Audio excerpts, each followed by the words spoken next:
And then she said, Helen, I will be your friend.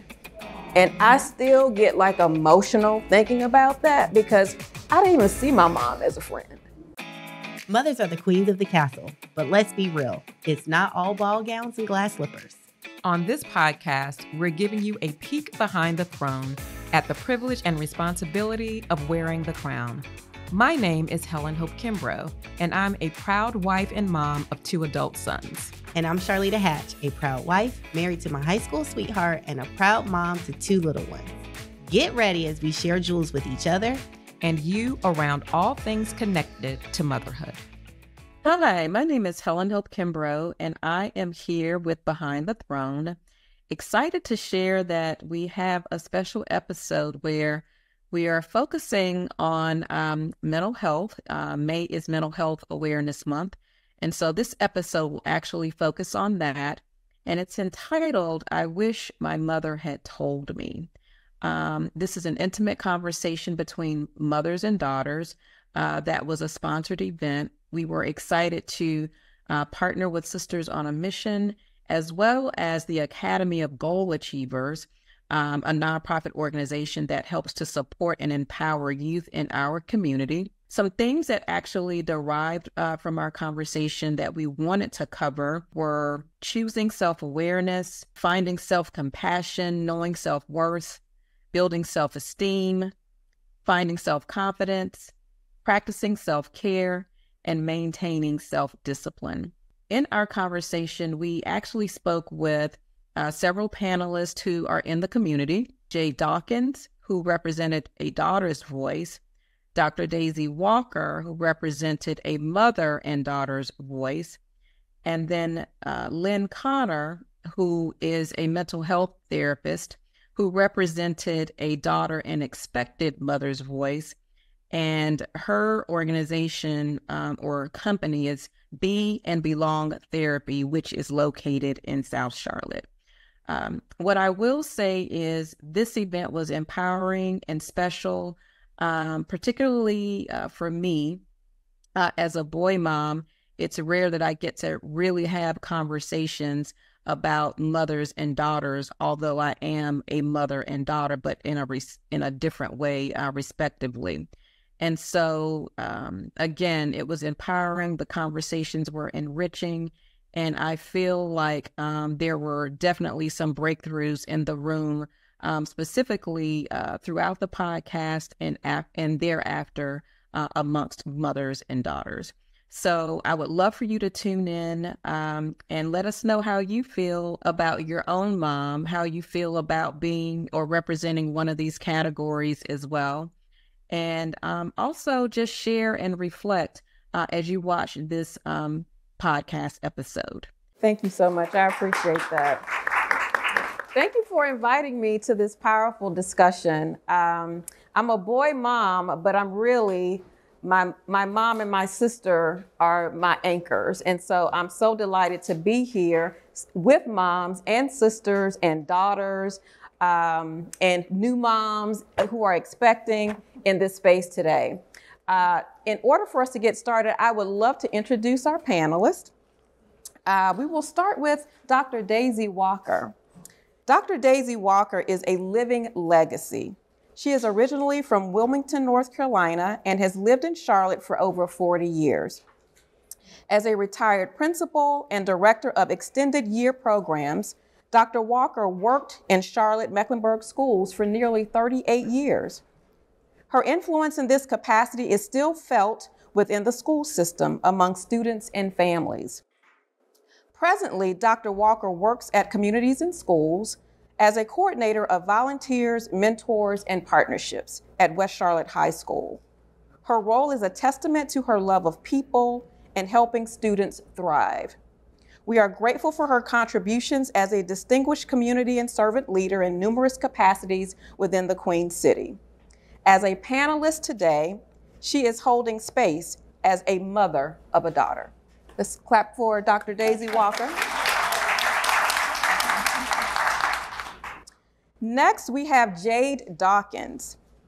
Jade Dawkins was born and raised in Charlotte, who attended Mallard Creek High School before earning a computer science degree from UNCG. Let's just raise the roof because you grew up in Charlotte. She is a seasoned senior software engineer in test, specializing in testing meticulously the quality and functionality of websites and mobile applications at a cloud services company through automation. Furthermore, she is a twin who enjoys playing golf.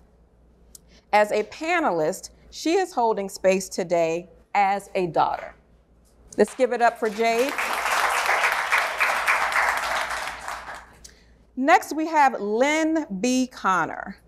Lynn is a therapist who has been practicing for over 6 years. She is the owner of Be and Belong Therapy, a therapy practice located in South Charlotte. Lynn specializes in working with adults through anxiety, body image concerns, self-worth concerns, and relationship concerns. She received her bachelor's degree from East Carolina University and received her master's degree from UNCG and North Carolina A&T jointly. Lynn is passionate about mental health, enjoys spending time with her husband and family, and is expecting her first child in May. As a panelist, she's holding space as a daughter and an expected mother of a daughter. How nice is that? I know. So thank you, ladies, for joining this nice conversation. I feel like it's a conversation that we need to be having and experiencing and talking about in our community. Yes, we're talking about mothers and daughters, but we're also here to talk about mental health. And I would like to say a gift that my mom gave me was to normalize mental health early on as an educator. Some days she would come home and say, you know what, I'm taking me a mental health day tomorrow, which meant she was taking off a day from work because she said, I need this time.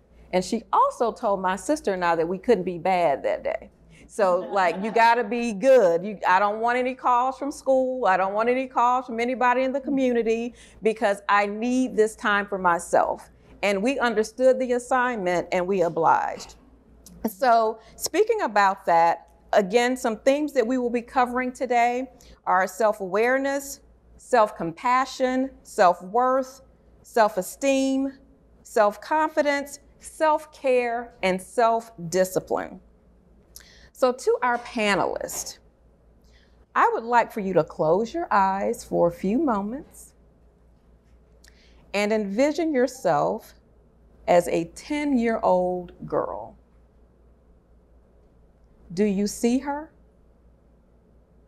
What would you tell her about self-worth, about self-love, and about self-care?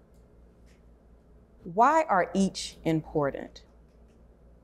I'll have you open your eyes. Who would like to start that question? You're welcome to do so. As a 10-year-old, I was extremely small, very, very skinny, had bad body and bad self-worth and body image because I was so timid. And I always would look around at the other young ladies at school who had the big legs and the big hips, and that's how I wanted to look. But I learned later, that it didn't matter.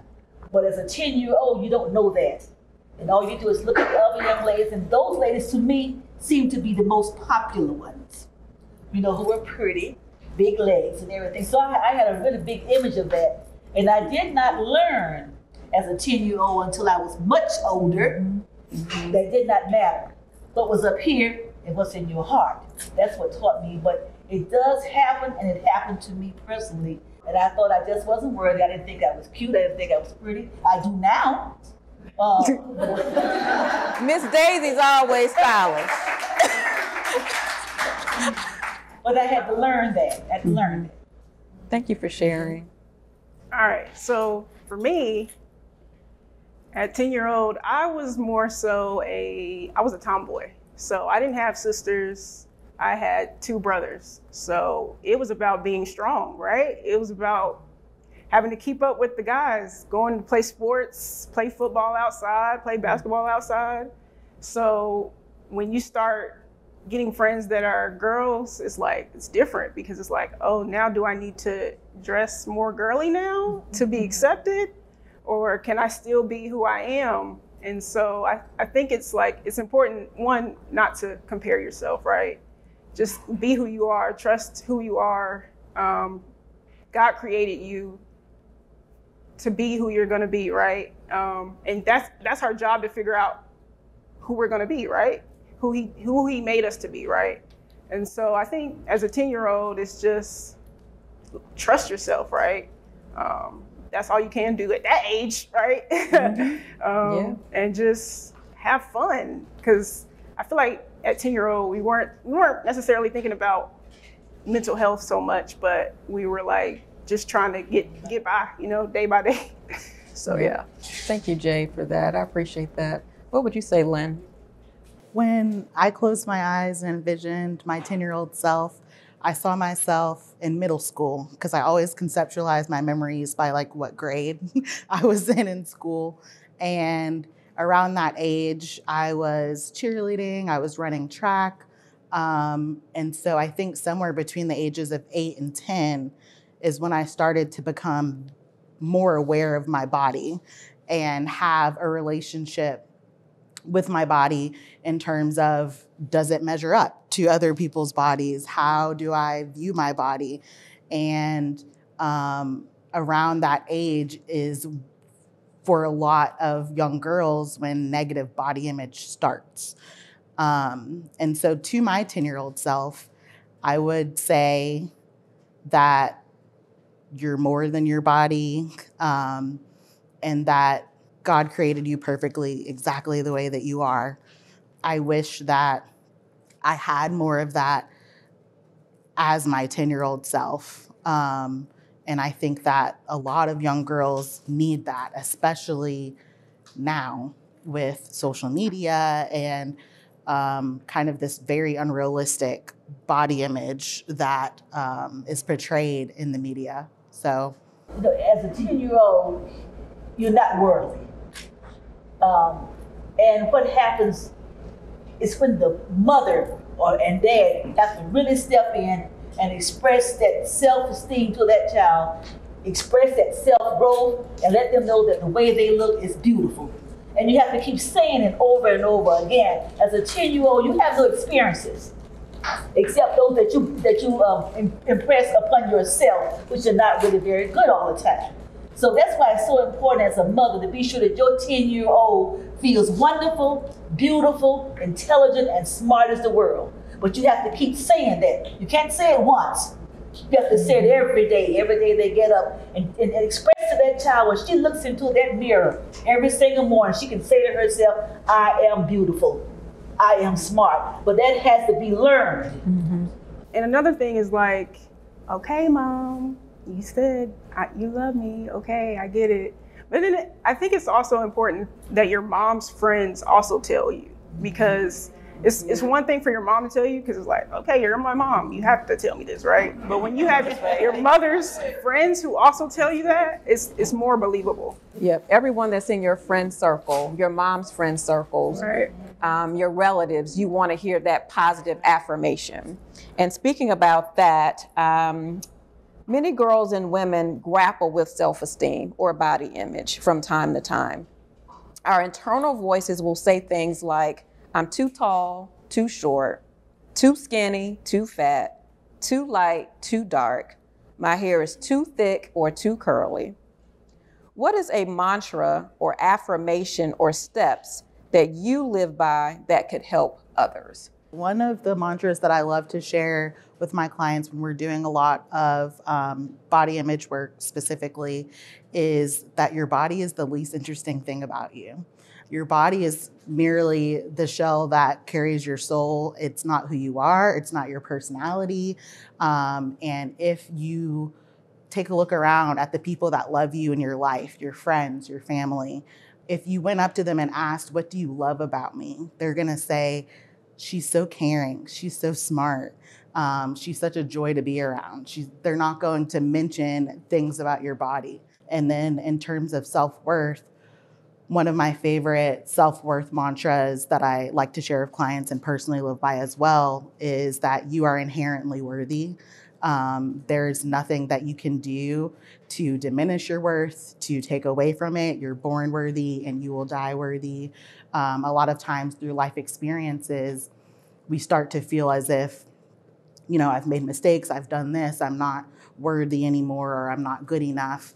But there is nothing that you can do to take away the worth that you were born with. It's inherently inside of you, it's intrinsic.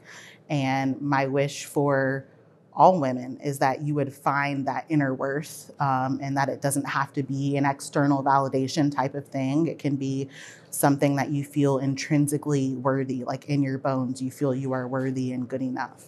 Thank you. That's good. You are inherently worthy. Inherently worthy. Awesome.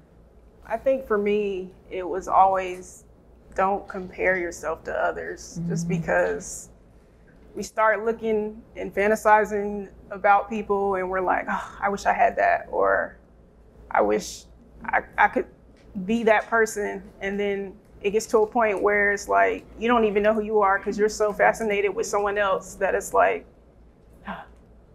who am I? Where am I supposed to go? I don't have what they have. I don't do what they do. And I think it's just, you got to be careful not to compare yourself. Just, again, trust yourself. And everything's been said, it has to be ingrained into that child's image, ingrained. And I'm old school, as you can tell. So,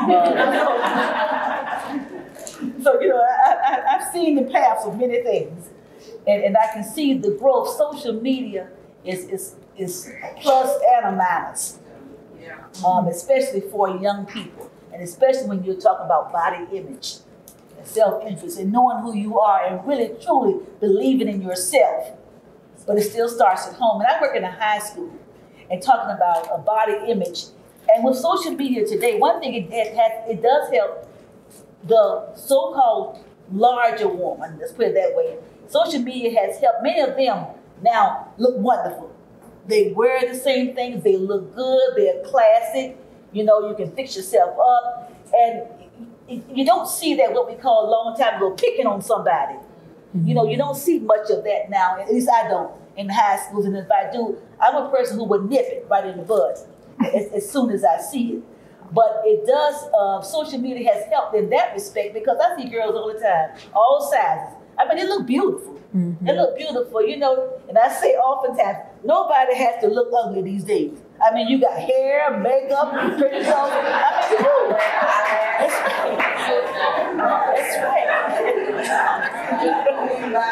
That's right. I think you hit a nerve with that one. You hit a nerve with that one. And everybody can look good. You can look good.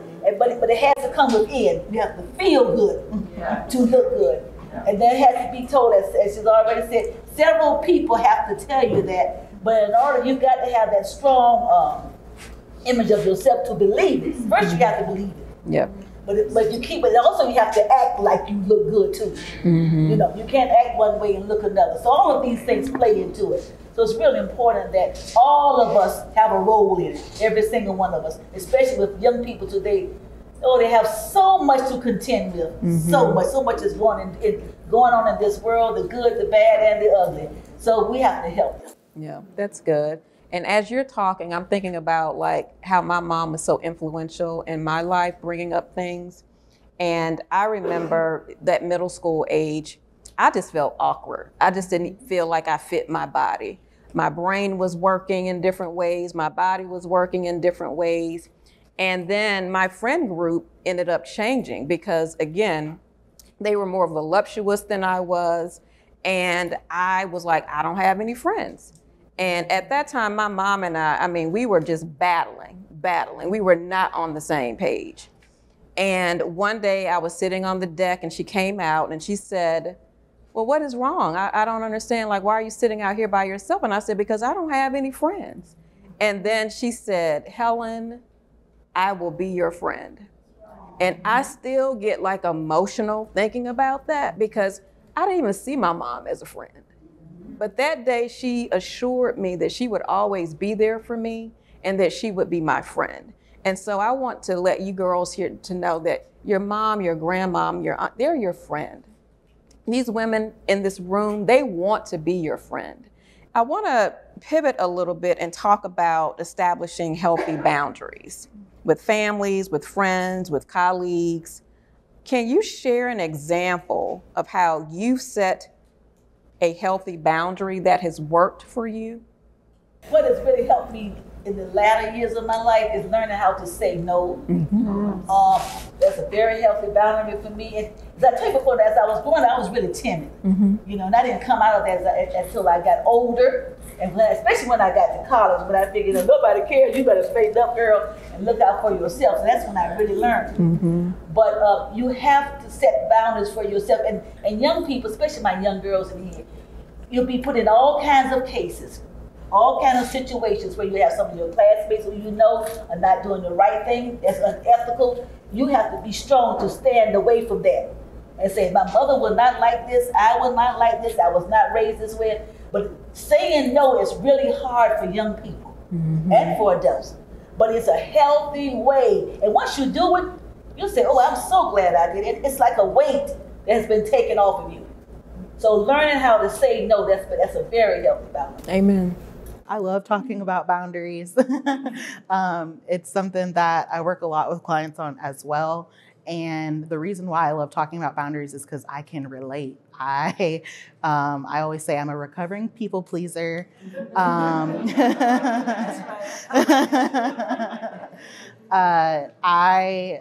In my childhood years, teenage years, certainly all of my 20s, I was a very big people pleaser. I wanted everybody to like me. I would bend over backwards and do things for people that I truly just didn't have the capacity to do.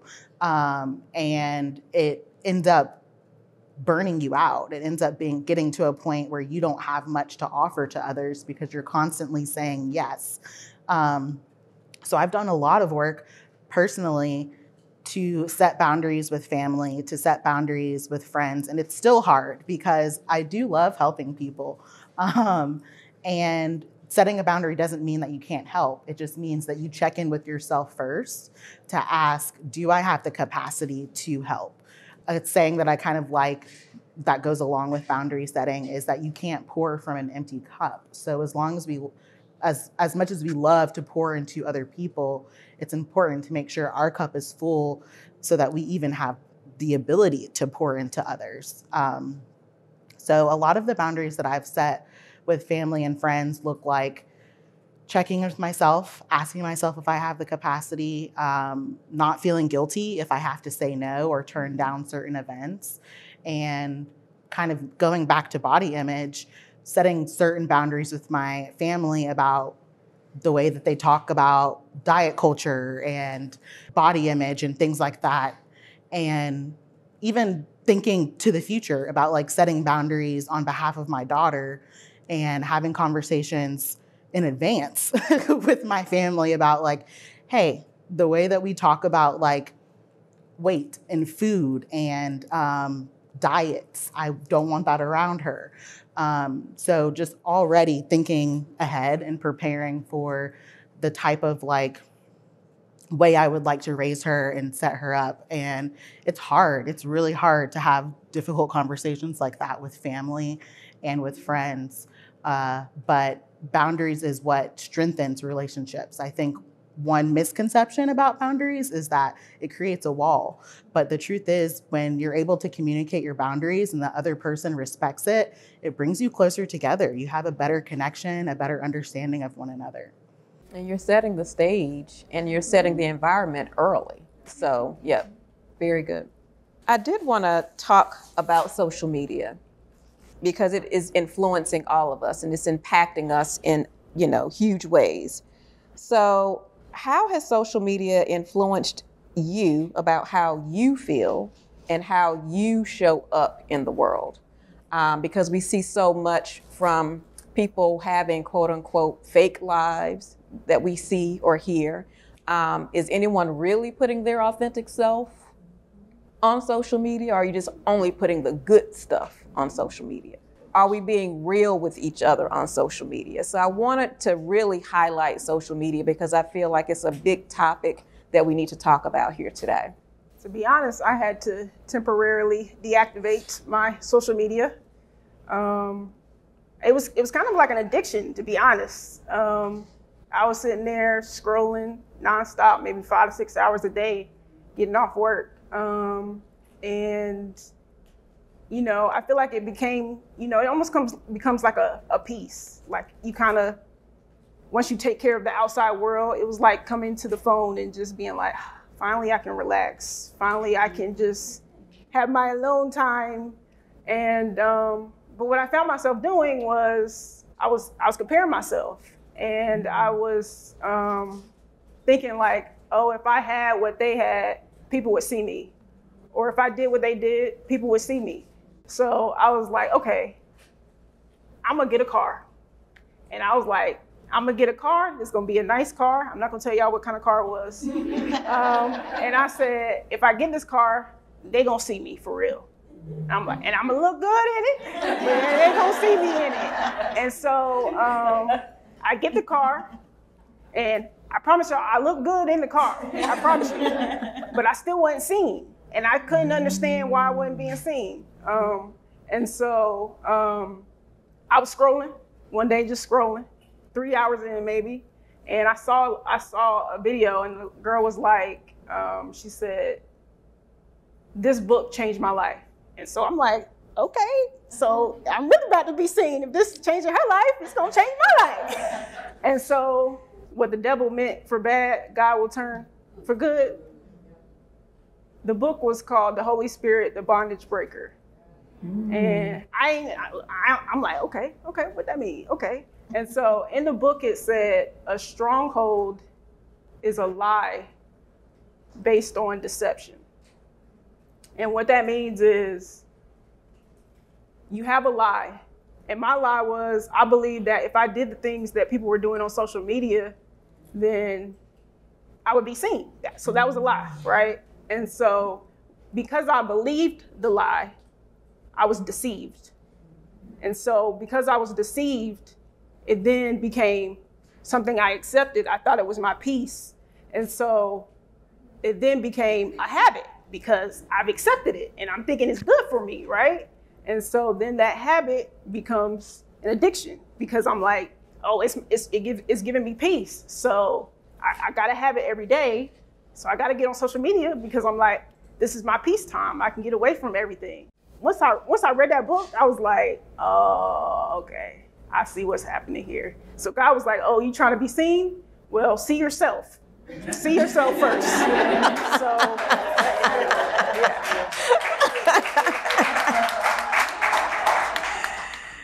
Love that. Thank you, Jade. And thanks for sharing that real experience too. Yep, definitely so. My take on social media now, it's used as a scapegoat. Also, it's used as a hate goat for people who do not tell the truth, people who, and it's a way of being a coward. I'm just gonna be clear with you. That is just the way I see it. When you're talking about another person, you're using that person, you're calling them names, you're saying all kind of discreditable things about them. You don't even know them, but you may have read an article, you may have heard something, or somebody else told you something. You take that person and you spread them all over the media. So many young people have committed suicide because of that same act. And social media can be a detriment to one's health, especially young people's health. So it's good in its way. It's very good, it really is. I mean, I didn't grow up with social media. I'm with it now. I remember when I first worked with my doctor, I didn't even have a computer. That shows you how long I've had my doctorate. But I didn't even have a computer. And my friend went to school, she said, you better get a computer, right? And that's so I learned, but I still don't know. You can ask Patrice. I still don't know a lot of things I need to know about social media. But the main point is, it has hurt so many young people because of the destruction that it's used for. It's not used for good. It's used for bad. And people who destroy other people's lives, they're cowards. And that's the way you look at it. So, but on the other hand, you get so many now new opportunities. You learn all about the world and all of the many of the aspects, the intelligent aspects of social media that can help you get ahead, like Jay, who's this computer specialist, and that's not even strong enough, is it? What are you? She meticulously tests automation. So social media, it has its pluses and its minuses. Thank you. Did you want to say something? There is a correlation between struggling with your mental health and your engagement with social media. Research shows that the more you engage with social media, the more likely you are to struggle with depression or anxiety, or for your depression, anxiety symptoms to become exacerbated based on how much you engage with social media. That's a fact, absolutely. However, I think it also depends on how you decide to engage with social media, right? Because in a realistic world, most of us are more than likely going to engage in social media in one way or another. It's how we connect with one another. It's how we stay in touch with our friends. It's how we express ourselves for a lot of people. Like, I'm definitely not going to lie to you. I have an Instagram. I have a TikTok. I enjoy social media, but I also have cultivated my feeds to reflect who I am, I guess is what I'm saying. So I follow people that are diverse, that look like me, that have different body types, that believe the same things that I do in terms of, practicing positive body image, anti-diet culture, things like that. And I've unfollowed people who I've found to be more negative and were negatively impacting the way that I felt about myself or the way that I felt about others. And so if you are struggling with social media, I think taking a break is certainly an option. But if that feels unrealistic to you, then cultivate your feed. You're in complete control over who you follow and who you don't. Unfollow people that don't make you feel good about yourself. You don't owe them a follow. You don't have to be friends with them. And start following people that bring you more joy to your feed. Start following people that post funny dog videos on TikTok instead of people that are doing all these hauls of like, look what I bought and look all the clothes that I have. So I think that there's a balance, and I can certainly see both sides. Like, I can certainly see why it feels unrealistic for some people to completely disengage from social media. And I can also see why someone would choose to completely disengage from social media. Yeah. Thank you guys for sharing that. We learned a lot about just ourselves and also just some gems that were dropped today as well. A couple of gems that were dropped. You are more than your body. You are inherently worthy. Don't compare yourselves to others. You can't pour from an empty cup. And see yourself first. See yourself first. Thanks so much for tuning in to What I Wish My Mother Had Told Me, a special conversation around mental health. As you know, May is Mental Health Awareness Month. And what I hope and wish is that you definitely reflect on this episode, talk to your own mom around this topic, but even more than that, talk with a friend or a colleague around Mental Health Awareness Month and how you manage your own mental health. My hope is that you will extend yourself grace and know that every person on this earth experiences some form of mental health. Sometimes it could be in a limited form, but sometimes it could be heightened. But whatever it is, we all experience that. And all of us actually need a safe place or a person who we know is a safe person that we can actually talk with about whatever is going on in our lives. I also ask that you share, subscribe to our podcast channel on all podcast platforms. And I hope that this will be, again, an inspirational month filled with grace, hope, kindness, and love. Take care. Bye. Thank you for listening to the Behind the Throne podcast. Be sure to subscribe to our channel and comment below with your feedback. Check out future episodes from us as we discuss motherhood from babies to adults.